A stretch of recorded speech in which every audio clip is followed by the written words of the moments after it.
OPP speak publicly about a murder in Marathon. A study links mercury exposure to youth suicide in Grassy Narrows. And another strike notice from BC port workers.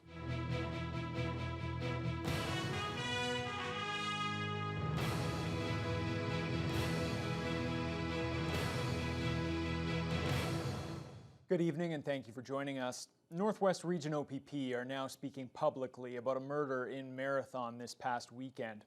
Constable Matt Foster says it's a heartbreaking incident not just for the victim's family, but everyone in the Marathon area. Something like this in the community, as small as Marathon, can be nerve-wracking for something as serious like this to happen. We just want to reassure that the OPP is doing everything they can to further investigate and to prevent something like this from happening in the future. OPP discovered 39-year-old Charity Bittern Moses of Marathon with life-threatening injuries early in the morning of July 15th. She was pronounced dead after being transported to hospital. OPP have charged 20-year-old Dallas Malley, also of Marathon, with second-degree murder. Foster says residents shouldn't be alarmed by the continued police presence in the area as the OPP's Criminal Investigation Branch and Forensic Identification Services remain in town for the ongoing investigation. CIB members, the forensic members, they're going to be in Marathon conducting investigations. So you may see more police presence in the area. What that means is that they're conducting follow-up, they're conducting more extensive investigations with regards to this tragedy. Foster extends condolences on behalf of the OPP to the family of the victim and asks that anyone with information relevant to the investigation reach out to police or Crime Stoppers. Thunder Bay City Administration has released a recommended blueprint for the 2024 budget, which shows that another significant tax hike is likely on the horizon next year.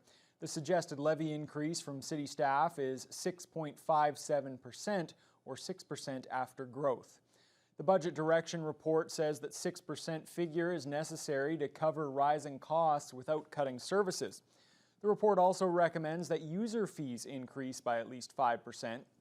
Those targets, which Council could choose to modify on Monday, will guide the draft budget prepared by city staff and set the starting point for Council budget debate early next year. City Council has typically approved tax hikes that are at least slightly lower than those recommended by staff. If councillors want to reduce the tax levy increase to 5%, they'll need to find $2.2 million in service cuts, and a 4% increase would require $4.4 million in cuts. There's been another development in the major class action lawsuit against the city involving pinhole leaks in copper water pipes. As we first told you in June, the $350 million lawsuit is moving forward, but one of the claims has been dismissed by a Superior Court judge.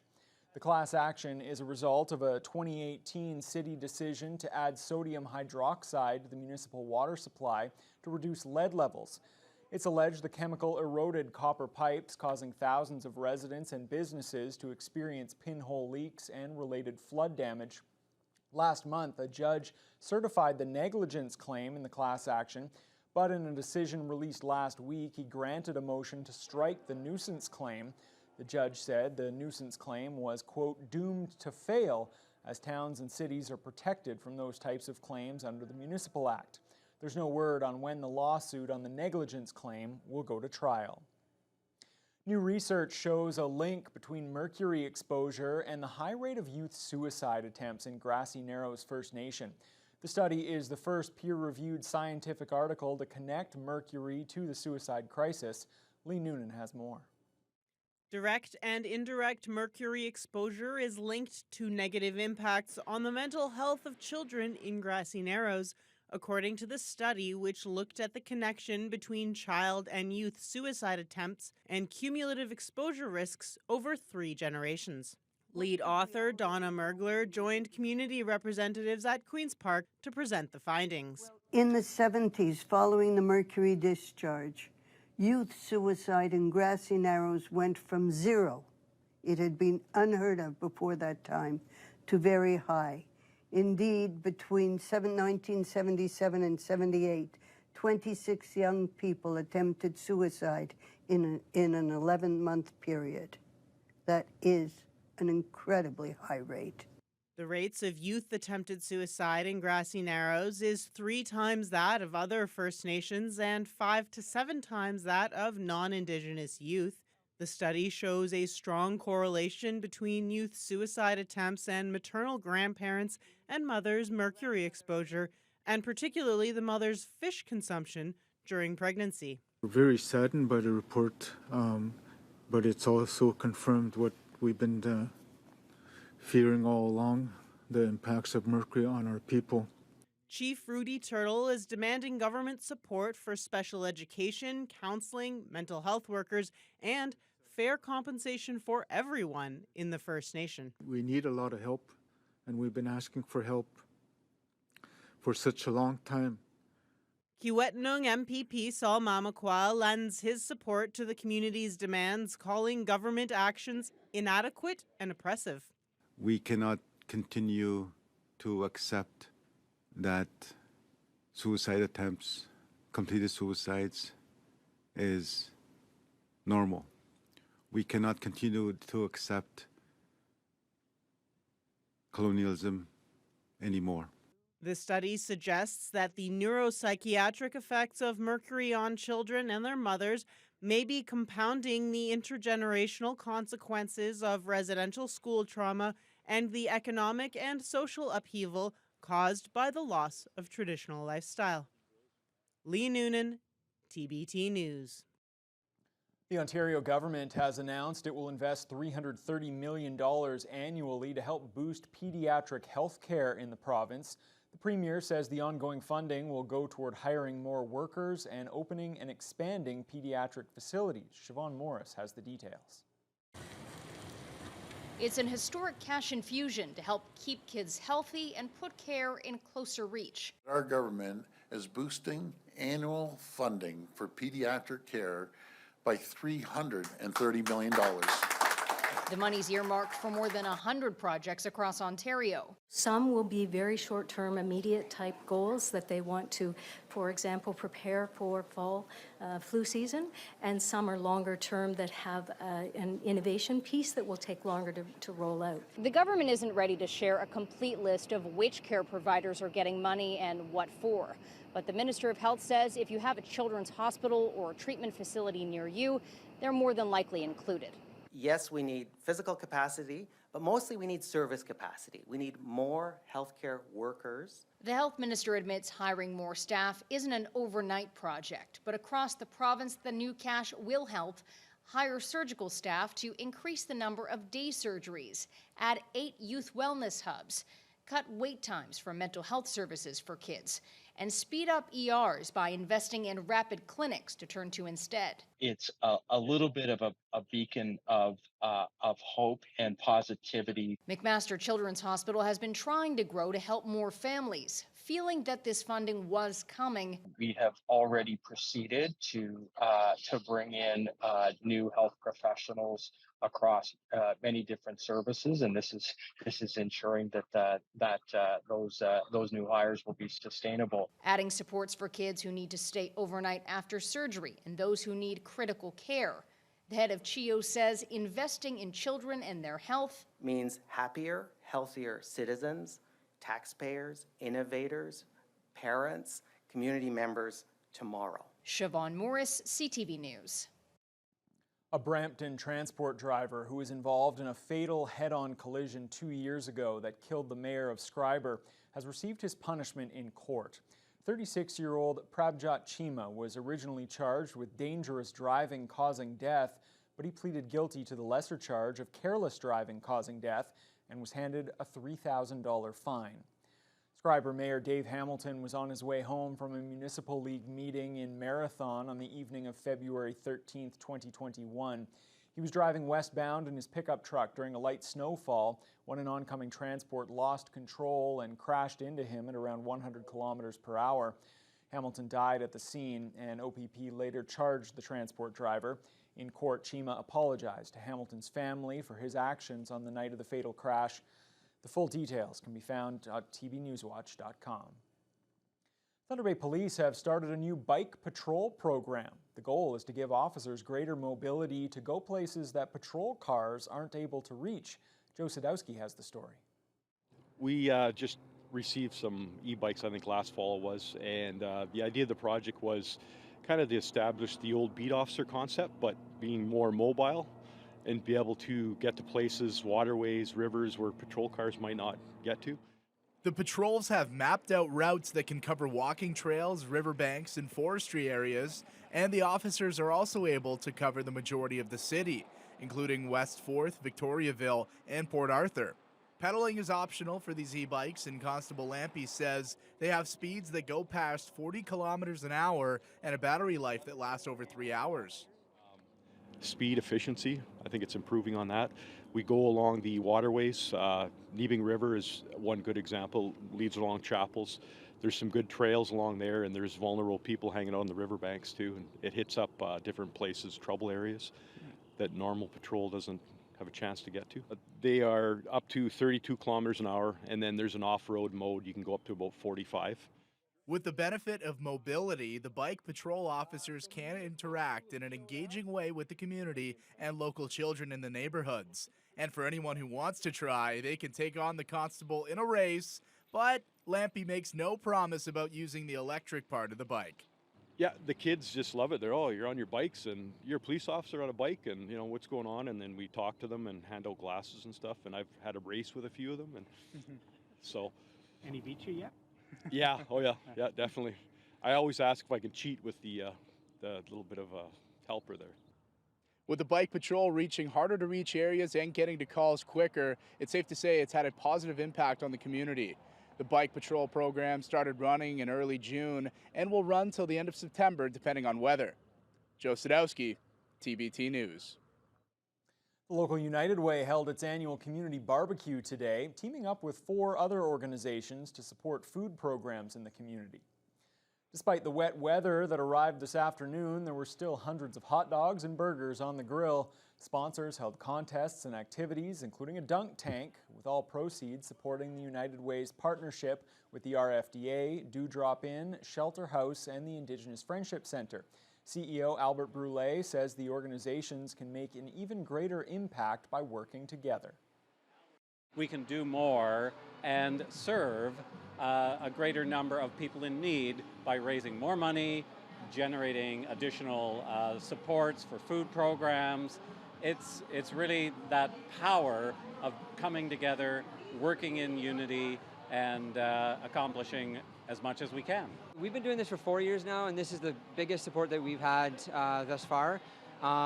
People stayed, the rain stayed away, which was kind of nice, and we sold a lot of food here today. The United Way has typically raised about $10,000 through these annual barbecues in the past, but Brule believes the group may have exceeded $15,000 this time. Well, Fiona, we saw some of those people huddled under the overhang there at the RFDA. That rain did arrive this afternoon.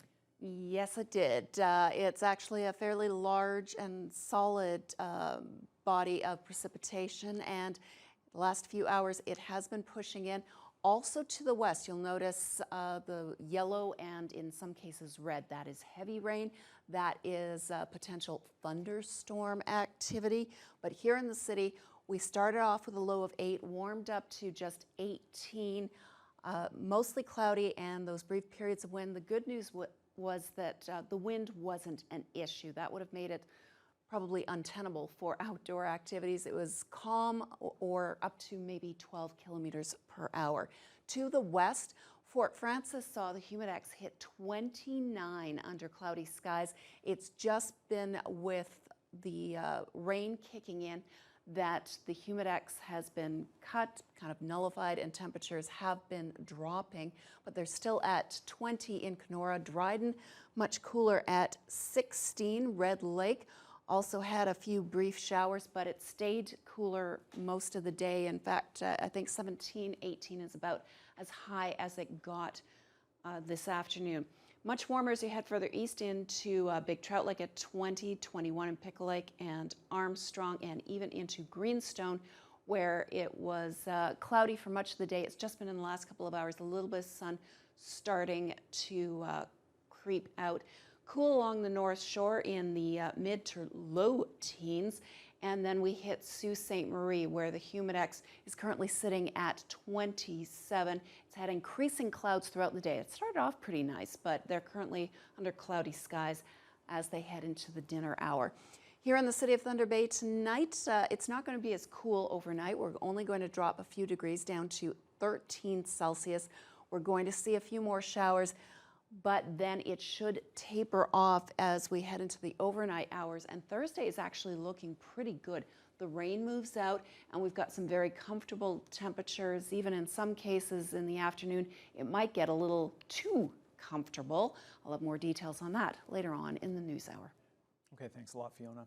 Well, late last week, it seemed as though that labor disruption at the BC ports was over, but not so fast. Workers have rejected a mediated agreement, and we'll have all the details when your news hour continues right after this. We're going to be losing jobs across the country as companies are forced to shut down. We'll be finding consumer shortages of goods that we need.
The labor disruption at British Columbia ports continues. The union has given 72 hours notice to start another round of demonstrations.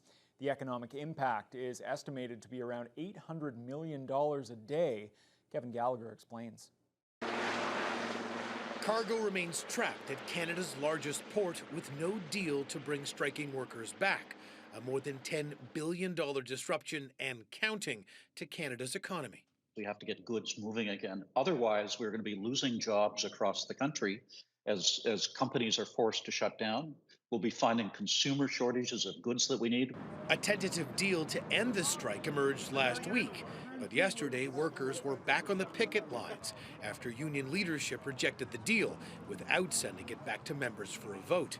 Labour Minister Seamus O'Regan says this strike is illegal, citing a Canada Industrial Relations Board ruling that found the union did not provide 72 hours notice. The decision put a temporary end to picketing at the port, but the union promises striking workers will return as early as Saturday if an agreement isn't reached. This means continued uncertainty for businesses, depending on the hundreds of millions of dollars in goods and materials that pass through BC ports each day. I, have about $20,000 in gross revenue just sitting out on the water. That was supposed to be part of my plans for the summer. The Conservatives are demanding the minister end this labour dispute in the next 24 hours, something that could require recalling Parliament to pass back-to-work legislation, an action the NDP won't support. We encourage the government to not interfere with this beyond encouraging the parties to negotiate a fair deal. The rising cost of living is a major sticking point in the negotiations, as the International Longshore and Warehouse Union says BC ports have seen record profits without workers experiencing an appropriate pay increase. Kevin Gallagher, CTV News, Ottawa. Toronto's new mayor, Olivia Chow, attended her first city council meeting today. She says her top priority is to avoid a repeat of the crisis that saw dozens of refugees sleeping on the streets in that city. Natalie Johnson has more. Leading her first council meeting as mayor, Olivia Chow addressed the chamber this morning. It's nice to be back. It's, as you know, that it's been a long journey for me to arrive back here. Then it was right down to work. The city facing a refugee crisis with no shelter spaces left to house the 100+ asylum seekers who have been forced to sleep on the street. You fit come on. In a show of unity with 18 of her councillor colleagues, Chow announced this morning an action plan for the $97 million in stopgap funding the federal government pledged yesterday. Now that there's an influx of money, we will immediately provide 150 shelter spaces for refugees. Vowing to look for 100 more. It's not enough. So we're asking landowners, homeowners, generous people to call us. Let us know if you have space. We'll find some funds to support it. Council will also be asked to match $6.7 million from the province to help more than 1,300 households move into permanent housing to free up space in the shelter system. Both levels of government calling on Ottawa to do more. We've been saying the same things politely as we can for many, many months, and they've ignored us. So now we have a little bit of action. It's not enough, but it's a good start. This is a population of people that are ready to be established. We have a labor shortage, but we're not making it easy for people to get work permits.